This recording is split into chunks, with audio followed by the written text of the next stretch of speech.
लोकसभा चुनाव 2024 के लिए इंडिया अलायंस की चौथी बैठक मंगलवार को दिल्ली में हुई। इस बैठक में समाजवादी पार्टी के नेता अखिलेश यादव भी शामिल हुए। बैठक के बाद अखिलेश यादव ने सीट शेयरिंग के मुद्दे पर प्रतिक्रिया दी। उन्होंने कहा कि सभी दल जल्द ही टिकट बांटकर मैदान में उतरने के लिए तैयार हैं। सीटों का बंटवारा जल्द ही होगा। हालांकि अखिलेश यादव ने यूपी में सपा का पीडीए फॉर्मूला नहीं भूला। उन्होंने इस संदर्भ में सोशल मीडिया साइट एक्स पर भी पोस्ट किया।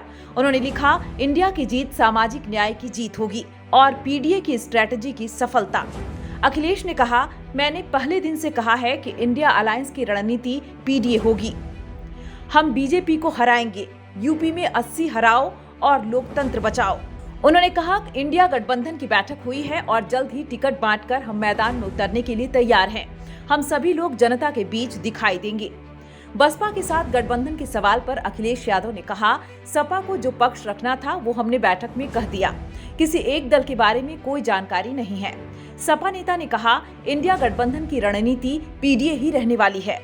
यह बात मैं पहले दिन से कह रहा हूँ। प्रधानमंत्री के चेहरे के सवाल पर अखिलेश यादव ने कहा, प्रधानमंत्री के चेहरे से बड़ी बात यह है कि लोकतंत्र का मंदिर कही जाने वाली जगह से सांसदों को लगातार निकाला जा रहा है। बीजेपी कोई बात नहीं सुनना चाहती है।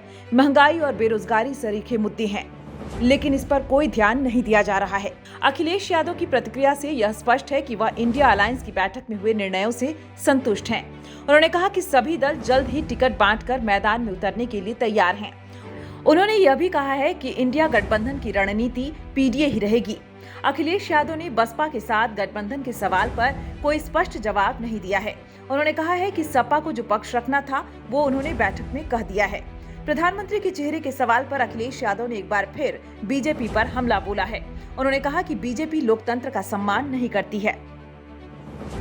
का चेहरा कौन होगा? यूपी में 80 हराओ, प्रधानमंत्री का चेहरा कौन होगा? और लोकतंत्र बचाओ। देखिए, प्रधानमंत्री के चेहरे से बड़ी बात यह है कि लोकतंत्र का मंदिर कहने वाली जगह पर लगातार सांसदों को बाहर निकाला जा रहा है। क्या ये सामान्य बात है?